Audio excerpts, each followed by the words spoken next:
And here we are, Taylor Kyles, and I don't know where to start, and I don't know how much of it matters, but again, we're in that same position we were last week where you've got joint practices, so you love those during the week because it's fun watching them compete against other teams, but that almost inevitably means that you're not going to see any real players play in these preseason games, which we're forced to cover and contractually obligated to do these post-game shows for. And then we just have to fill all of this time and then hope that you guys show up and have some interest in it.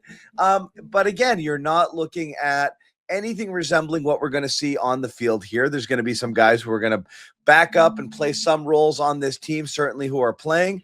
But it's a lot of the same characters from last week. So we'll kind of run through it. But Taylor, just off the top here, your top takeaways after watching tonight's game, not just in terms of bubble roster guys, but in terms of players that we think might factor into what the Patriots are going to be doing this year and the guys we're mostly focused on watching right now. That's tough because I feel like a lot of the guys that stood out were guys that are kind of on the bottom of the roster. It Obviously, is true, and we'll get to those guys as well. No doubt. Yeah.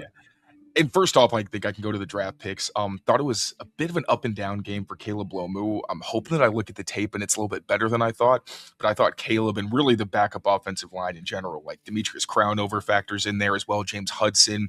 These are all guys that I had on my roster projection. And I thought the right side especially really struggled with schemed pressure. So when you're talking about twists, you're talking about blitzes. I just felt, especially the twists on that right side, it felt like they just did not have the chemistry to pass those off. And at one point, you even saw Demetrius Crownover expect some kind of twist, and he went inside, and then you saw his defender end up getting around for a sack. So I thought the offensive line was pretty rough, unfortunately. Gabe Akis was kind of quiet statistically. I think he might have had a couple pressures. One was unblocked. Another one was on a bootleg. And frankly, it was good effort by him to chase down the quarterback, Andy Dalton. But also, he was late reading the bootleg, and that kind of influenced him losing contain for a second. But again, at least he got back in there. So there was even a couple of runs that I thought that running backs were able to have positive gains in his area. So not a great day or night, I don't think, for the Patriots' top two picks. I'm trying to think for those people out there who don't like grumpy Greg Bedard and all of his offensive line slander, you're not going to like that portion of the show when he gets on here, because most of Greg's observations on Twitter and throughout were those guys, as you said, giving up run stuffs, giving up pressures, really struggling most of the game. And again, with Lomu, you can always say rookie, and it's fine, but it would be better if this weren't happening. It is happening, and it's happening against backups primarily, is what we've seen on the field the last couple of weeks, which is not great. It's not what you want to see at this point, because as you said, there's some depth issues here, and you saw it again with Bryant going down with the ankle sprain. Marcus Bryant leaves in the first quarter. He did not return. And that's not great considering what happened to Ben Brown last week. He goes down. Also ankle, was it? Ankle also for Brown? I forget. I think it was a lower body, but anyway. And so, they went out and signed, a couple guys who could kind of plug and play here, but there's definitely some depth issues here on the line. So you would like to have seen these guys perform a little bit better in these two games, these back off offensive linemen. Definitely. And I've been saying that a lot of people, and I understand why, expected that Caleb Lomu was going to be the top swing tackle. But when you think about it, Marcus Bryant's been in the system for 2 years. He faced SEC competition in college, so a little bit more acquitted to the style and speed of the NFL game, had things he had to work on.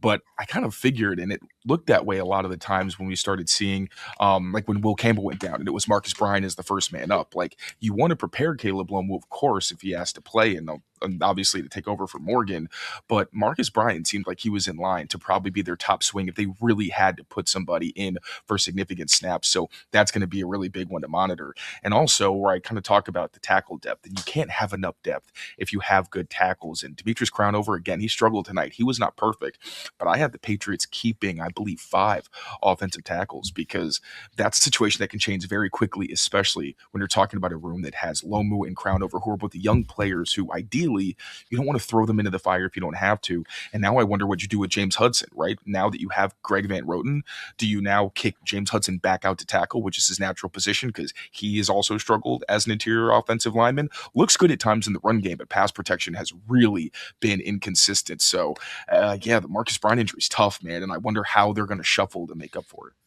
Yeah, well, so we'll see what happens there. I do want to tell you about our sponsor over here on the Patriots Postgame Show, and that, of course, is Prize Picks. And all of you know by now what the deal is with Prize Picks. It's a scorching summer. Well, it's a scorching summer that's winding down, I'm afraid. It was a scorching summer. Is it less of one right now, Taylor?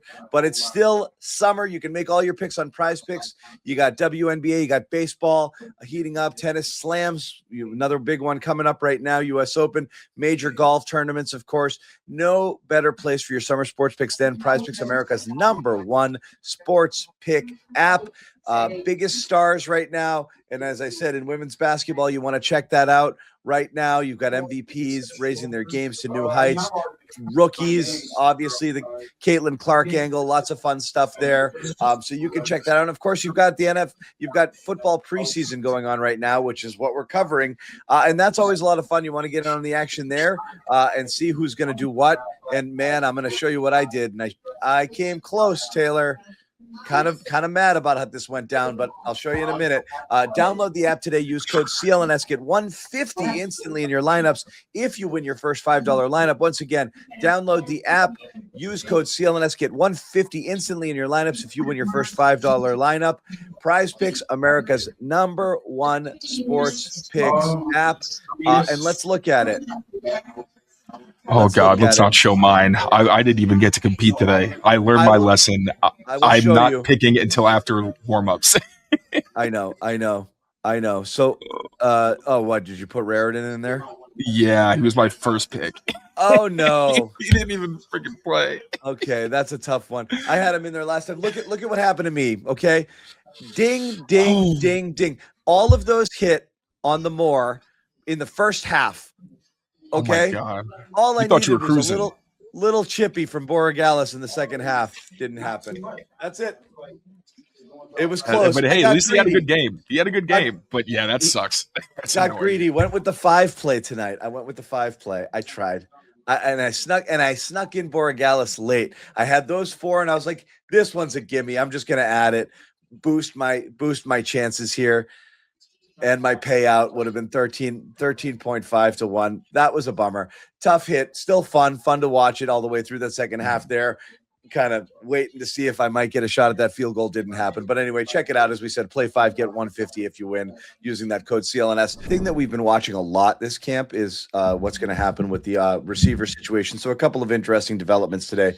Kayshon Boutte does not play against the Eagles as his name swirls in trade rumors.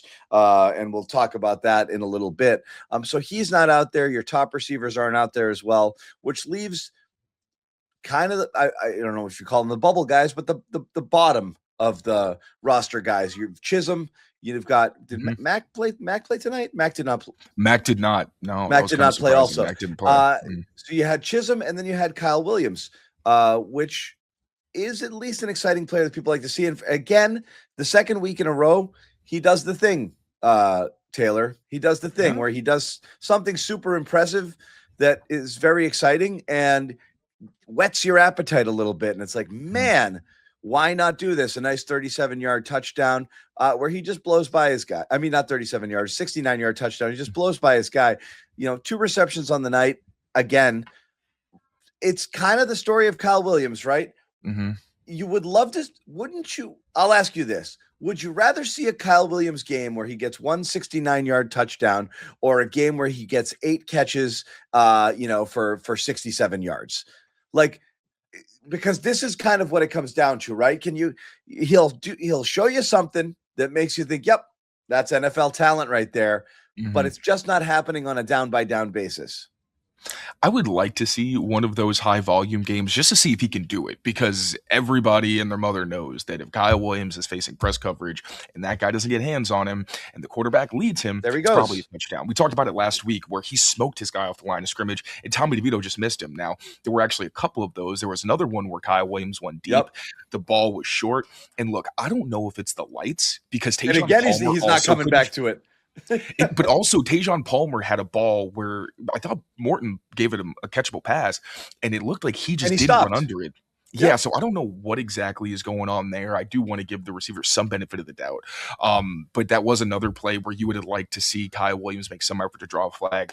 And I'll also say that there were a couple throws I thought Tommy DeVito was late on. There was a curl off play action where you see Tommy DeVito almost gets intercepted. I thought that he threw that one a little late, although you'd also like Kyle to continue coming back to the ball. Right. But he's a thin guy, right? This not Tajon Palmer where he can box somebody out. So that's a little bit tough. And there was another one on the sideline where Tommy kind of threw it late and Kyle was kind of brought out of bounds by the momentum of the pass. And but there was one that was, I thought, particularly discouraging was the post that Kyle ran, where he was just wearing coverage and he had a safety coming over the top of him for an incompletion. I got to look at the tape and see, if that was Kyle, if there was a grab, whatever. But, again, I would like to see more consistency from Kyle. Sometimes that's also on the quarterback to give him a catchable ball.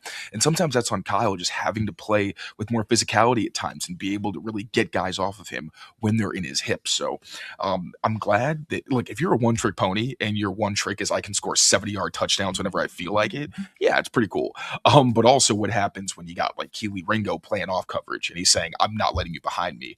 Yes, Kyle's fast enough to still win at times, but you just like to see a more refined skill set from Kyle Williams. And I thought even during joint practices, there were some times where, like, yes, he's cooking Keely Ringo in one-on-ones when he's in press coverage, but there were also some times where guys gave him cushions and then played downhill on his routes, and he was kind of staying covered. So, there's a lot that Kyle still has to learn and develop in, but you also have to acknowledge he's going to have a role on this team because he's such a home run threat. Yeah, and that, I guess that's the thing, right? Is like the idea of counting on him as a person who could come in here, play significant snaps with the additions that they've made on their roster here. It seems thin, right? It seems like what you're going to get out of Kyle Williams is every once in a while you're going to line him up on the outside, when you're changing up different packages, or run him down the field and see if you can catch him, in man coverage there. And that's, I'm afraid, all we're going to see from Kyle Williams this year. Is that what we think? I mean, you're talking about stuff to learn. At what point is he going to learn this? We're going to enter the second year here. I don't know that you're going to be able to, given the roster and given where he is right now. What's the likelihood you're going to see real contributions from him? Well, you're going to see contributions. I don't think this is going to be a repeat of last season where the chemistry's totally off. I at least hope not. And we also need to talk about the fact that Kyle is not just playing X like he did last year. Now, in these games, that's usually where you're seeing him, and that's why the inconsistency is a bit frustrating when he's playing his natural position. But you're hoping that Kyle can not only expand his route tree, but also line up in different places and be a threat to be in the slot, to be, sometimes the flanker where he's close to the formation, and you can send him on a cross or out play action. So you're hoping to diversify that skill set, and especially if they get rid of Kayshon Boutte and trade him, as it seems like, they might be closer to doing now that he didn't play. Granted, he had a pretty good week or a couple of good joint practices against the Eagles where maybe that improved his stock, but at the same time, preseason matters, right? This is the tape that a lot of these teams are going to be watching. For him not to play, and you had the injury to Jaden Higgins against the Texans, the math is starting to math, and maybe they're starting to get some traction on a better offer for Kayshon than what they'd gotten previously. So if he's gone, then you're talking about A.J. Brown and Kyle kind of as those top X receiver options. So he's going to have a role. He's going to play, but it's going to be incumbent on Kyle to, maybe you have these struggles early on and in the preseason. That's what these are for, right? It's to improve. It's to be able to look at the coaching points when they don't matter.